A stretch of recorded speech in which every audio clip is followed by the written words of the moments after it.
High, দশম শ্রেণীর ছাত্রছাত্রীরা কেমন আছো তোমরা? আশা করি সকলেই সুস্থ আছো, ভালো আছো।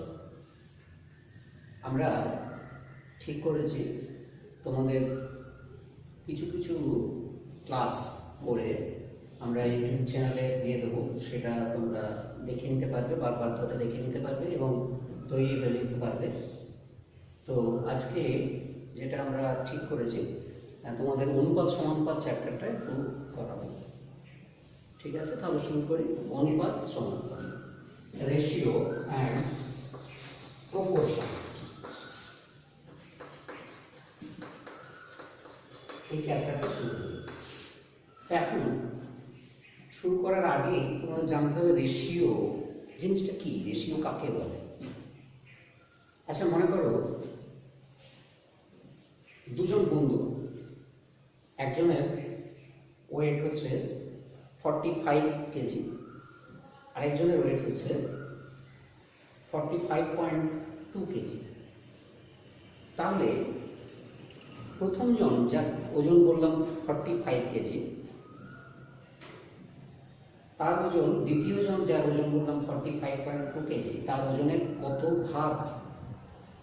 যেহেতু প্রথমজনের ওজন কম, দ্বিতীয়জনের বেশি, তাহলে প্রথমজনের ওজন দ্বিতীয়জনের কিছু অংশ, দ্বিতীয়জনের কিছু অংশ, ঠিক আছে? তো তাহলে 45 কেজি 45.2 কেজি কত অংশ, সেটা আমরা করবো কী করে?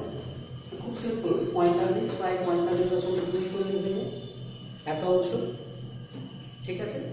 তো এখন এটা যদি আমি এরকম বলি যে একজনের ওজন 45 কেজি, দুজন বন্ধুর একজনের ওজন 45 কেজি, আরেকজনের উচ্চতা হচ্ছে 160 সেন্টিমিটার।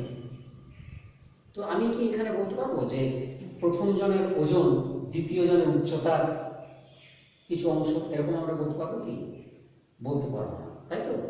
তাহলে রেশিও এই জিনিসটা বুঝতে গেলে কি দরকার না, যাদের যে দুটোর আমরা তুলনা করব সেই দুটো রাশি সমজাতীয় হতে হবে। সমজাতীয় রাশি আমরা অনুপাত করতে পারি। উচ্চতার সঙ্গে ওজনের আমরা অনুপাত করতে পারবো, ঠিক আছে? ওজনের সঙ্গে ওজনেরই অনুপাত হবে, উচ্চতার সঙ্গে উচ্চতারই অনুপাত হবে, ঠিক আছে? তো তাহলে যেটা বললাম যে 45 কেজি 45.2 কেজি কত অংশ, সেটা হবে 45 বাই 45.2। তো এই যে দুজনের উচ্চতার আমরা তুলনা করছি, এটাকেই আমরা বলবো অনুপাত। অর্থাৎ দুটো সমজাতীয় রাশি একটা অন্যটার কত গুণ বা কত ভাগ, সেটাই হলো তাদের অনুপাত, ঠিক আছে? কি বললাম? দুটো রাশি একটা অন্যটার কত গুণ বা কত ভাগ, দুটো সমজাতীয় রাশি হতে হবে, একটা অন্যটার কত গুণ বা কত ভাগ, সেটাকে আমরা বলবো অনুপাত। তাহলে যদি রাশি দুটো এরকম হয় যে একটা এক্স আর একটা ওয়াই, এরকম দুটো সমজাতীয় রাশি, একটা এক্স এবং একটা ওয়াই, এক্স ওয়াই এর কত গুণ বা কত ভাগ, সেটিকে আমরা অনুপাতের আকারে প্রকাশ করতে পারি এবং সেটাকে আমরা লিখবো এইরকম, প্রতীকের সাহায্যে লিখবো x is to y। এটাকে করতে হবে এইভাবে, x is to y, অর্থাৎ x y এর কত গুণ বা কত ভাগ, সেটা হচ্ছে x is to y এবং এর মান হচ্ছে x by y, এর মান হচ্ছে x by y। অর্থাৎ দেখো, অনুপাতকে আমরা ভগ্নাংশ আকারে লিখতে পারছি, অনুপাতকে আমরা ভগ্নাংশ আকারে লিখতে পারছি, ঠিক আছে? তো এখন এই যে অনুপাত যেটি বলা হয়েছে x is to y, x is to y অনুপাতে দুটি অংশ আছে। একটি প্রথম অংশ, এটিকে বলা হয় পূর্বপদ বা অ্যান্টিসিডেন্ট, অ্যান্টিসিডেন্ট বলে। আর দ্বিতীয় যে অংশটি, এটি হচ্ছে উত্তরপদ বা কনসিকুয়েন্ট। তাহলে অনুপাতের দুটো অংশ, একটি হচ্ছে পূর্বপদ x, পূর্বপদ ইংরেজিতে বলে অ্যান্টিসিডেন্ট, আর পরের অংশটি সেটি হচ্ছে y, সেটিকে বলে উত্তরপদ বা কনসিকুয়েন্ট, ঠিক আছে? এবারে আমরা দেখব অনুপাত কত রকমের হয়। দু রকম, একটি হচ্ছে বৈষম্যানুপাত আর একটি হচ্ছে সাম্যানুপাত। ইংরেজি হচ্ছে রেশিও অফ